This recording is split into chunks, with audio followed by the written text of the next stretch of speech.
శ్రీమాత్రే నమః. మా గురువు గారి పాదపద్మమున నమస్కారాలు సమర్పిస్తూ మనం శ్రీ లలితా సహస్రనామ స్తోత్రంలో నిన్న 24వ శ్లోకంలో ఉండే విశేషాంశాలు తెలుసుకున్నాం. ఈరోజు 25వ శ్లోకంలో ఉండే విశేషాంశాలను తెలుసుకుందాం. 25వ శ్లోకం. సంపత్కరీ సమారూఢ సింధురవ్రజ సేవిత అశ్వారూఢారిష్టిత స్వకోటి కోటిభిరావృత. దీంట్లో కూడా 2 పదాలు ఉన్నాయి ఈ శ్లోకంలో కూడా. ఇంకా బండాసురుడితో యుద్ధం గురించే ఇక్కడి నుంచి కథే జరుగుతుంటుంది. పైకి కథ ఉంటుంది, లోపల తత్వం ఉంటుంది. ఇది లలితా సహస్రంలో ఉండే విశేషం. ఇప్పుడు మనకు ఇక్కడ సంపత్కరి, అమ్మవారి పేరు సంపత్కరి. అమ్మవారిలోంచి కిరణాలు లేచి అమ్మవారులుగా మారిపోయారు. మొట్టమొదట వచ్చిన అమ్మవారు గురించి చెప్తున్నారు. ఎవరు అమ్మవారు? ఆమె పేరు సంపత్కరి. సంపత్ అంటే సంపద, కరి ఇస్తుంది, ఆమె సంపద ఇస్తుంది, ఆమె పేరే అది. ఆమె ఏం చేశారు? సమారూఢ, ఆమె తన సైన్యాన్నంతా తీసుకొని, సింధుర అంటే ఏనుగు, వ్రజ అంటే సమూహం, సేవిత అమ్మవారి చుట్టూ సేవిత కోసంగా తన సైన్యాన్ని తీసుకొని నడిపించుకుంటూ వచ్చేసింది. ఆమె వచ్చి ఆమె దేంట్లోంచి వచ్చిందంటే అమ్మవారి చేతిలో ఉండే అంకుశంలోంచి వచ్చింది. అమ్మవారిలోంచి కిరణాలు లేచి దేవతలుగా మారారు, అమ్మవార్లుగా మారారు. అమ్మవారి చేతిలో ఉండే అంకుశంలో నుంచి లేచి ఈ సంపత్కరి అమ్మవారు వచ్చేసారు బయటికి. రావడమే కోట్ల కొద్ది మదపు ఏనుగులు తీసుకొని యుద్ధానికి వచ్చినారు. వచ్చేసరికి ఆమె యుద్ధరంగానికి వచ్చేసింది. ఆ యుద్ధరంగంలో ఇంకా అటు సైన్యము, ఇటు వీళ్ళ గజబలం, అటు వాళ్ళ గజబలం అందరు కలిసి యుద్ధం చేశారు. ఆ యుద్ధంలో ఈ సంపత్కరి అమ్మవారు ఏం చేశారంటే దుర్మధుడు అనేవాడిని సంహరించింది. వాళ్ళ యొక్క బండాసురుడు సైన్యంలో ఉండే రాక్షసుడు దుర్మధుడు అనేవాడిని సంహరించేస్తున్నారు. ఇది ఆమె యుద్ధంలో ఆమె సాధించిన ఘన విజయం అన్నమాట. ఈమె రణకోలాహలం అనే ఒక మదపుటి ఏనుగుని ఎక్కి యుద్ధం చేసింది వాడితో. ఇది కథాపరంగా ఇక్కడ ఉండే అర్థం. ఇప్పుడు కథ తీసేసి లోపల అర్థానికి వెళ్దాం. సంపత్కరికి చెప్పేశాను. సంపత్కరి సంపద ఇస్తుంది ఆ తల్లి.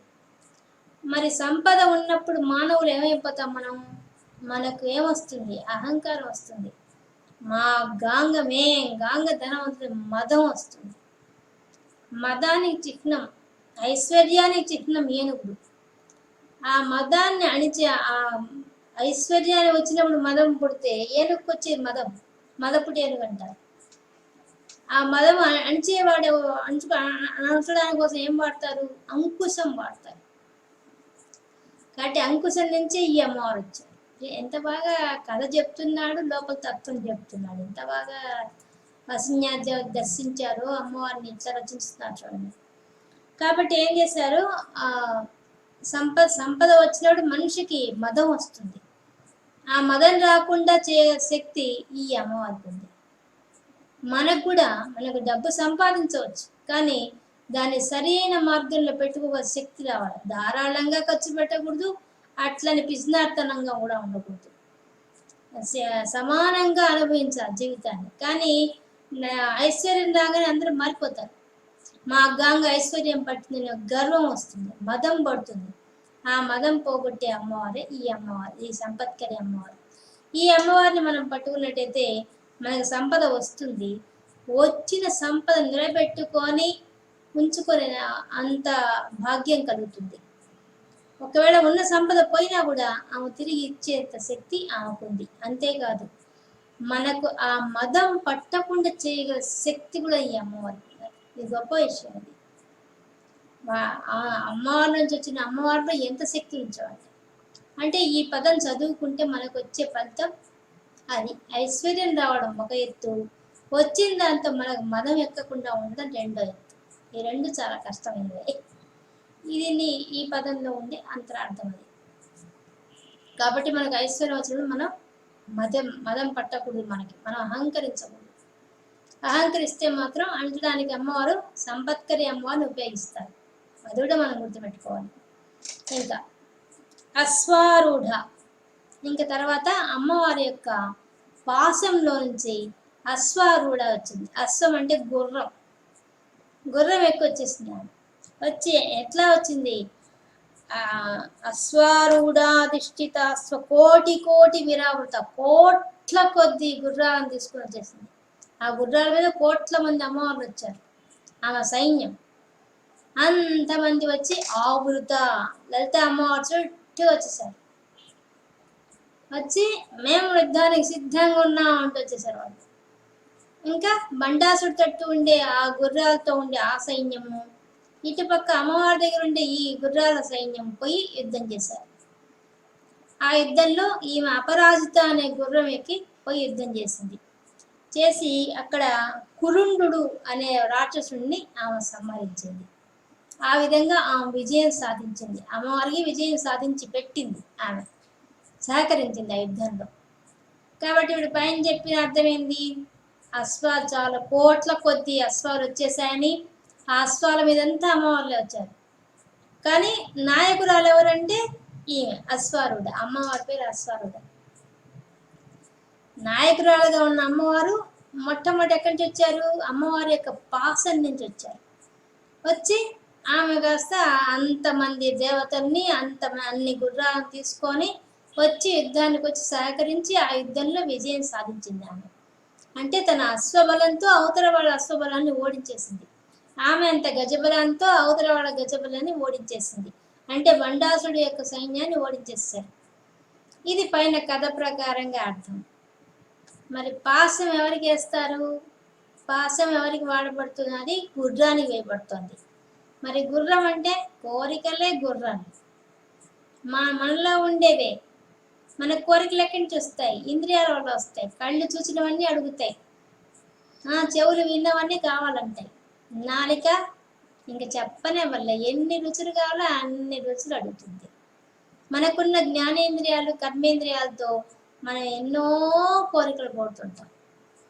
కోరికలు ఉండొచ్చు, అది లేకుండా ఉండకూడదు. మళ్ళీ ఉంటేనే కదా మనం గొప్ప గొప్పవి సాధించాలంటే కోరికలు అట్లే సాధిస్తాం. కానీ కోరికలు ఉండాల్సిందే, ఇంద్రియ నిగ్రహం ఉండాలి. ఏదైనా అతిగా ఉండకూడదు కదా. దానికి మళ్ళీ పాసం వేసి బిగిస్తారు, నియంత్రిస్తుంది. అప్పుడు దానివల్ల ఏమైపోతుంది? మన ఇంద్రియ నిగ్రహం మనకు వస్తుంది. ఇంద్రియాలతో అన్ని మనం పనులు చేయాల్సిన ఇంద్రియాలతోనే కాబట్టి అన్ని పనులు చేస్తున్నా కూడా వాటిని నియంత్రించుకొని చేసే శక్తి ఆ పాశం వల్ల వస్తుంది. కాబట్టి ఈ అమ్మవారు మనకి ఏం చేస్తారు? పాశం వేసి మనకు కోరికల్ని అదుపు చేస్తుంది.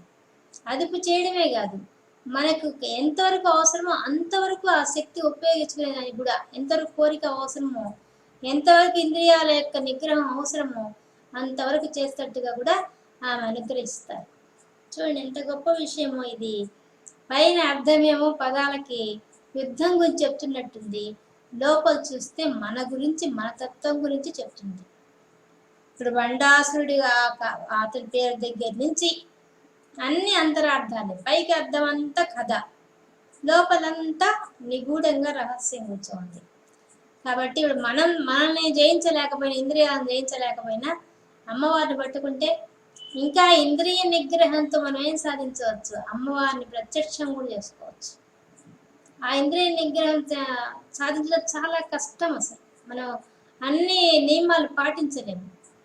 అవి అన్నిటికీ అడ్డం వస్తూనే ఉంటాయి కదా. మనం ఈరోజు పూజ చేసుకోండి, ఎన్నో అప్పుడే ఫోన్లు వస్తాయి, అప్పుడే కాలింగ్ బెల్స్ మోగుతాయి. మనం ఎప్పుడు బిజీనే కదా మనం అందరము. కాబట్టి మనకి ఇంద్రియ నిగ్రహాన్ని ఇచ్చి మనకు అవన్నీ రాకుండా రక్షించే శక్తి ఆ అశ్వారూఢ అమ్మవారు చేస్తారు. కాబట్టి ఇవి ఇద్దరి అమ్మవారు సంపత్కరి, సంపదిస్తుంది. అశ్వారూఢ మన ఇంద్రియ నిగ్రహాన్ని, కోరికలు తీరుస్తూ కూడా అవి నియంత్రించే శక్తి కూడా మనకు ఆమె ఇస్తారు. ఈ విధంగా ఈ రెండు పదాల్లో పైన అర్థం కదా, లోపల అర్థం తత్వం దాగి ఉంది. ఇది 25వ శ్లోకంలో ఉండే విశేషాంశాలు. మనం రేపు 26వ శ్లోకంతో కలుసుకుందాం.